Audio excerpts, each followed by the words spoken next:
Webster Tarpley is the Liberty Freedom Movement's Leonardo da Vinci, and we are always glad to have him. Okay, Webster, in the time I got left with you, and it's clear we'll have to do a part 2 coming up soon on this eco-science, population, resources, environment. I've now scanned through most of the 1,100 pages. You went to the library. You got a hard copy as well. For the first 2 weeks, I was researching, and I was reading an online PDF, but there's even more in the actual book.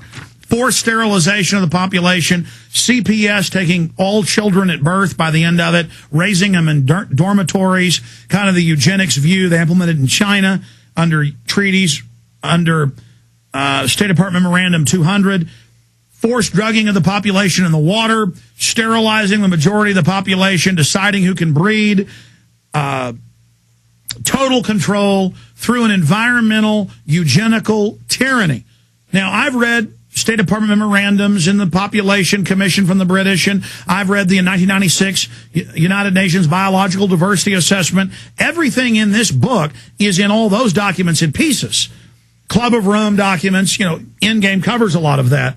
But this is a compendium or a Rosetta Stone of evil. You've had a chance to go over it now since last week. I dispatched a crew there to interview you again to integrate that into the new Obama film. You, of course, are the centerpiece of the Obama deception, one of the main voices. You are also, out of the 18 people we've interviewed, one of the main players or quarterback. We can say I'm quarterbacking, but you're kind of what's another important person you give the ball to here? The wingback. I'm sure, or a running back or something. The point is, you're doing a great job.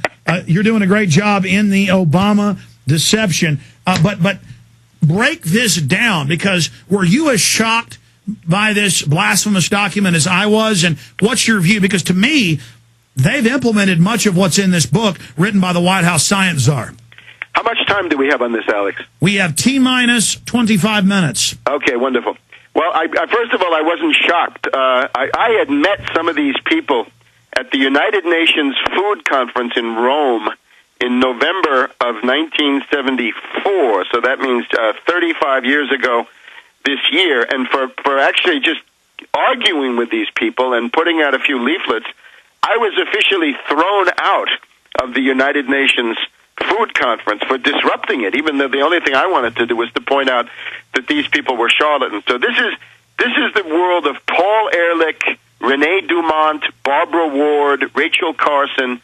It's sort of this 70s to 80s generation of environmentalist fanatics, absolute kooks, and genocidalists, because that's what they are. And they are, as they call themselves, neo-Malthusian. They go with Parson Malthus, who made this idiotic claim that population grows faster than food. That's not what you see. And even before Malthus died, he had to take it back, that he had been completely wrong. So the book that I've got is it's almost 1,100 pages.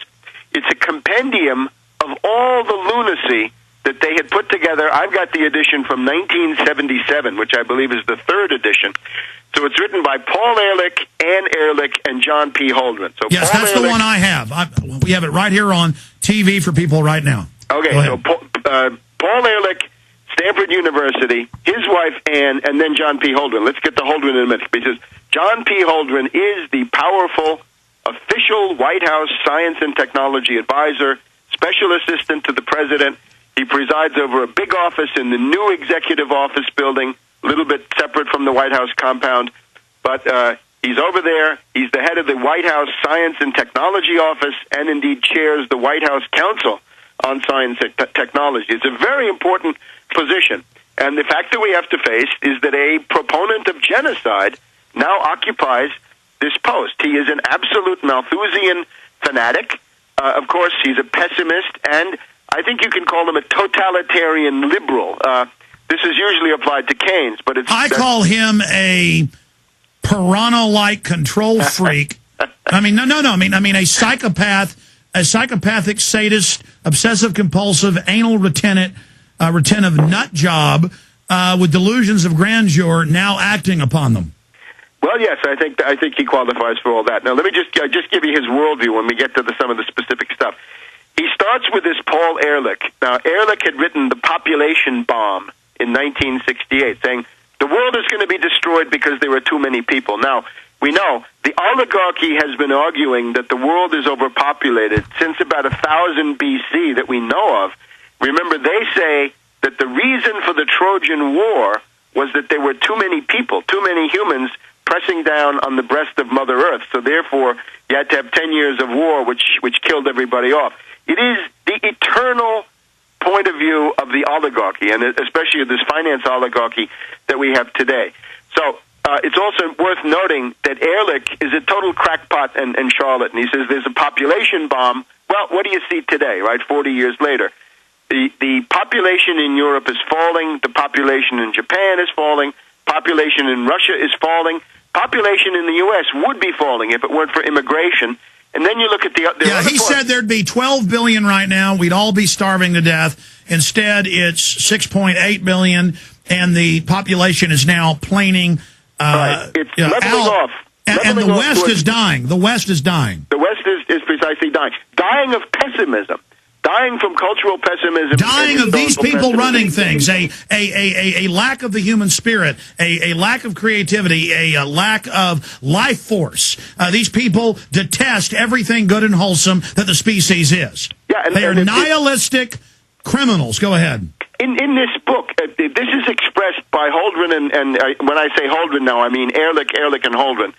Holdren says, we don't like this moonshot mentality that the Americans seem to have. The American moonshot mentality for these lunatics is everything evil. In other words, it's the argument that says, well, if you can go to the moon, you can solve these other problems. And I think this is the essence of the scientific optimism, the technological optimism, the can-do production spirit that has animated the United States, which these finance oligarchs hate so much. So they target the moonshot mentality. They don't like growthsmanship, they call it.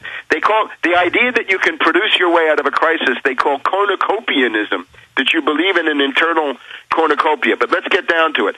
The main thesis is that overpopulation is the source of everything. Pollution comes from people, right? People pollute.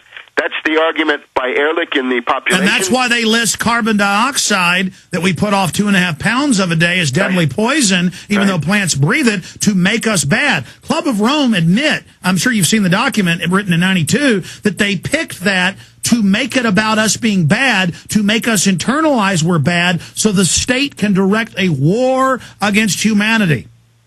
Yes, but it's being done, of course, in the name of this financier oligarchy, right? It's that they've taken over the state through these different. Look at Henry Paulson; he's one of them in his own writing. Absolutely, he's an environmentalist activist. That's a very, very good point. That guy is green as they come.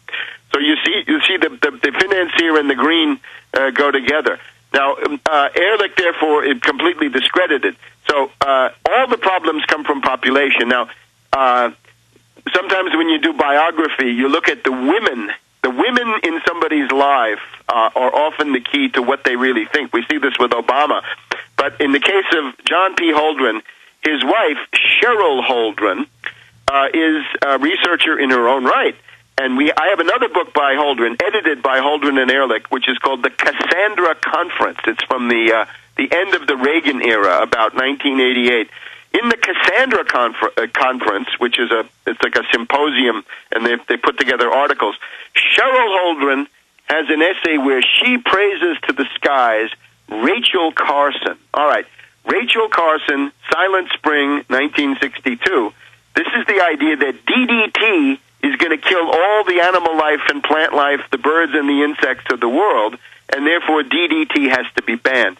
If you wanted to say the biggest genocidalist action of the past 30 to 40 years, it's probably banning DDT, because this has led to tens of millions and very likely hundreds of millions of deaths in sub-Saharan Africa. And I've seen the reports, Webster, but I mean, Webster, you're most up on this. I don't have them in front of me. Is it true, because I've seen some of the scientific reports, that was a hoax and DDT wasn't hurting the animals? I think it's certainly a wild exaggeration of what these dangers might be. And then again, you've also got to, what's your value system? The advocacy of genocide is a Nuremberg crime. Even if you say, well, this is being done in the name of the sparrows and the hummingbirds and the spotted owls and the... Yeah, it's killed hundreds of millions because they admit it kills 15 million a year from malaria because they've stopped using DDT. And that's over now 30 to 40 years. I think it's actually, the heyday of this stuff was in the early 70s. So the other thing, of course, is that this character, Holdren, believes that the world is overpopulated. How much overpopulated? Now, it's a textbook, so he's citing different people, but you can see pretty much what he agrees with. He and the co-authors say, the optimum population of the world is 1 billion. Well, in 1977, the population of the world was 4 billion. So that meant that there were already 3 billion excess, useless eaters, people that had to be culled somehow at the time that Holdren was writing. So